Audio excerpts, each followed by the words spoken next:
Hey everyone, welcome to glamour. Television की चकाचौंध भरी दुनिया में हर साल हजारों नए चेहरे आते हैं, मगर कुछ एक्टर्स ऐसे होते हैं जो अपनी पहली ही अपीयरेंस से ऑडियंसेस के दिलों में गहरी छाप छोड़ देते हैं। पर याशिका का केस अब कुछ अलग मोड़ ले चुका है। एक तो इतनी कम एज और ऊपर से इतनी बड़ी कंट्रोवर्सी ने उनके लिए प्रॉब्लम खड़ी कर दी है। क्या है कंट्रोवर्सी और क्या इस वजह से उनका शो खत्म हो जाएगा? कैसे बनाया उन्होंने इतनी छोटी एज में यहाँ तक का करियर अपने दम पर कि आज वो दंगल टीवी के पॉपुलर सीरियल रिमझिम छोटी उम्र बड़ा सफर में अपने रोल से घर घर में पहचानी जा रही है। याशिका की लाइफ स्टोरी सिर्फ एक ग्लैमरस करियर की स्टोरी नहीं है, बल्कि एक ऐसी जर्नी है जिसमें उनकी दिन रात की मेहनत, भगवान पर विश्वास छुपा है। इस वीडियो में मैं आपको याशिका के जन्म से लेकर उनके दिल्ली के बचपन, उनका पहला ऑडिशन, उनकी फैमिली लाइफ, उनके लाइक्स डिसलाइक्स, उनका डेली रूटीन और उनकी लाइफ से जुड़ी कंट्रोवर्सीज सब कुछ डिटेल में शेयर करूंगी। तो याशिका शर्मा की लाइफ से जुड़ी ये सारी जानी अनजानी बातें जानने के लिए बनी रहिए इस वीडियो के एंड तक। बट उससे पहले मेरी आप सभी से रिक्वेस्ट है कि यदि आप ऐसी ही लाइफ स्टोरी वीडियोस देखना चाहते हैं तो इस वीडियो को लाइक करके मेरे चैनल को सब्सक्राइब जरूर करें।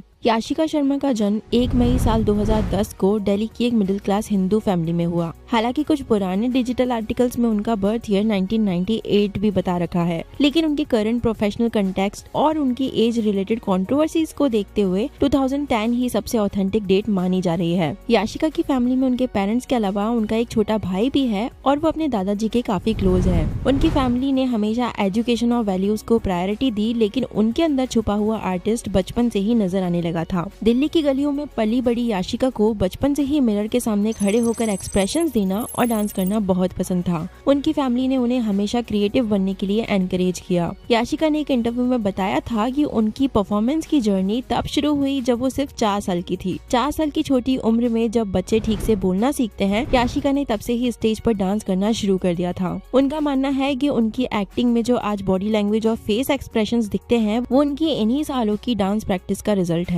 उनकी फैमिली उनके लिए एक ऐसी फाउंडेशन रही है जिन्होंने उन्हें ग्लैमर की चमक में भटकने से बचाया और डिसिप्लिन में रहना सिखाया। इसकी शुरुआत कैसी हुई, अब ये जान लेते हैं। याशिका ने lovely public senior secondary school Delhi से अपनी स्कूलिंग कंप्लीट की और वो साइकोलॉजी के स्टूडेंट रही है। वो एक ऐसी बच्ची थी जो पढ़ाई में भी अच्छी थी और एक्स्ट्रा करिकुलर एक्टिविटीज में भी हमेशा आगे रहती थी। उनके वर्ड्स में कहे तो वो हमेशा से ड्रामा क्वीन थी। वो स्कूल से लेकर फंक्शंस और स्टेज प्लेस में पार्टिसिपेट किया करती थी। पढ़ाई के साथ साथ एक्टिंग करियर मैनेज करना उनके लिए आसान तो नहीं था, लेकिन उन्होंने डिसिप्लिन और टाइम मैनेजमेंट के साथ इसे संभाला। उनके इंटरव्यू से साफ पता चलता है कि याशिका के लिए उनकी एजुकेशन एक बैकअप प्लान नहीं बल्कि उनकी पर्सनालिटी का एक हिस्सा है। लेकिन उन्होंने अपनी एकेडमिक रिस्पॉन्सिबिलिटीज को कभी इग्नोर नहीं किया, चाहे उनके शूटिंग शेड्यूल्स कितने ही बिजी क्यों न रहे हो। यही वजह है कि वो दूसरे यंग एक्टर्स से काफी अलग है। स्कूलिंग के बाद उनके कॉलेज का सफर भी उतना ही इंटरेस्टिंग रहा और वहीं से उन्होंने अपनी एक्टिंग के पैशन को डिसिप्लिन के साथ मैनेज करना सीखा। बात करें उनकी करियर की शुरुआत की तो याशिका ने एंटरटेनमेंट की दुनिया में 2018 के आसपास कदम रखा। उस टाइम इंडिया में शॉर्ट वीडियो प्लेटफॉर्म्स का क्रेज शुरू ही हुआ था। याशिका ने इन प्लेटफॉर्म्स का यूज अपने टैलेंट को शोकेस करने के लिए किया और उनकी नेचुरल कॉन्फिडेंस, एक्सप्रेसिव फेस और क्लीन प्रेजेंटेशन ने उन्हें बहुत जल्दी ही वायरल भी करवा दिया। वो बताती है कि शुरुआत में वो नंबर्स पर ध्यान देने की बजाय कंटेंट की क्वालिटी पर फोकस करती थी। धीरे धीरे उनकी डिजिटल पॉपुलैरिटी इतनी बढ़ गई कि बड़े ब्रांड्स और पंजाबी म्यूजिक इंडस्ट्री ने उन्हें अप्रोच करना शुरू कर दिया। याशिका ने कई पंजाबी म्यूजिक वीडियोस में काम किया जहां उन्हें लीड फीमेल फिगर के रूप में भी कास्ट किया गया।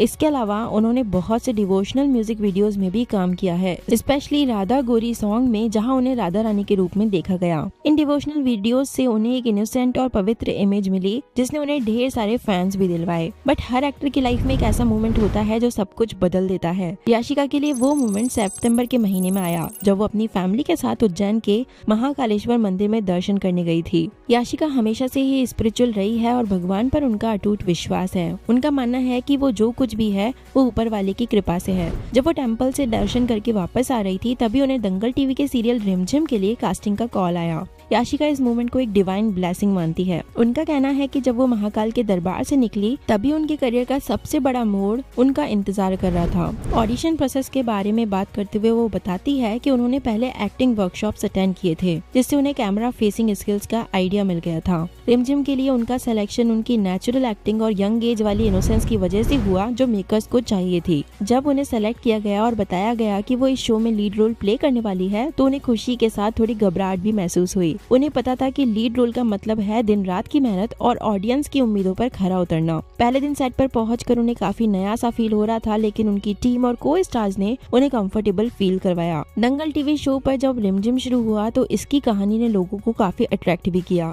याशिका शो में रिमझिम का रोल प्ले कर रही है, जो एक ऐसी लड़की है जो काफी यंग एज में बड़ी जिम्मेदारियों का सामना करती है। उनके को स्टार हिमांशु अवस्थी जो समीर का रोल प्ले कर रहे हैं, उनके साथ उनकी ऑन स्क्रीन केमिस्ट्री को ऑडियंसेस काफी पसंद भी कर रही है और शो देखते ही देखते 100 एपिसोड्स भी पूरे कर चुका है। इन 100 एपिसोड्स के सफर में याशिका ने एक एक्टर के तौर पर काफी ग्रोथ दिखाई है। वो बताती है कि कैसे डे 1 और डे 100 के बीच में उनका कॉन्फिडेंस लेवल बढ़ा। सेट पर भी उनका एक्सपीरियंस काफी अच्छा रहा है और वो और हिमांशु अक्सर ऑफ स्क्रीन व्लॉग्स बनाते हैं, जहां वो फैंस के साथ सेट्स के बीटीएस मोमेंट्स भी शेयर करते हैं। याशिका के अकॉर्डिंग एक शो को कामयाब बनाने के पीछे सिर्फ एक्टर्स नहीं बल्कि पूरी प्रोडक्शन टीम की मेहनत होती है। बात करें उनकी पर्सनल लाइफ और लाइक्स एंड डिसलाइक्स की, तो याशिका रियल लाइफ में काफी डिसिप्लिन्ड और फैमिली ओरिएंटेड लड़की है। उनके इंटरव्यूज से ये बात साफ होती है कि वो ग्लैमर की दुनिया में होने के बावजूद अपने रूट से जुड़ी हुई है। याशिका अपने दिन की शुरुआत ओम मंत्रा मेडिटेशन से करती है और इसके बाद उन्हें 1 कप गर्म कॉफी चाहिए होती है, जिसके बिना उनका दिन शुरू ही नहीं होता। उनका फेवरेट सॉन्ग राधे राधे है, जिसे वो अक्सर मेकअप रूम में या घर पर सुनती रहती है। खाने के मामले में याशिका काफी सिंपल है। वो एक फिटनेस एंथुसियास्ट भी है और अपने फिजिकल अपीयरेंस का काफी ध्यान रखती है, लेकिन वो अनरियलिस्टिक ब्यूटी स्टैंडर्ड्स के बिल्कुल अगेंस्ट है।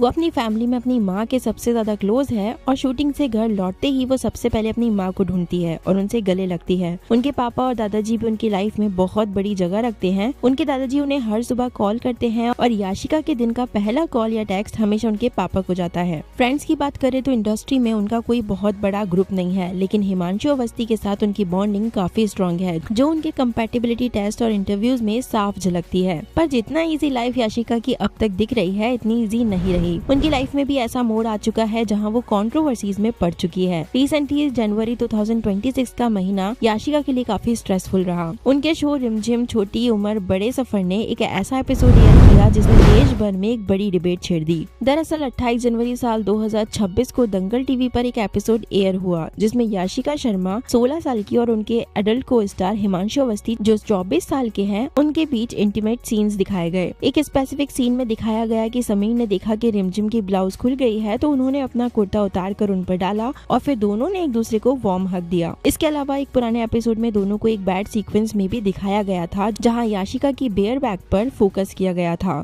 जैसे ही ये क्लिप्स वायरल हुए, रेडिट और इंस्टाग्राम पर लोगों ने गुस्सा जताना शुरू कर दिया। लोगों का सवाल था कि क्या 15-16 साल की माइनर लड़की से ऐसे सीन्स करवाना लीगल है।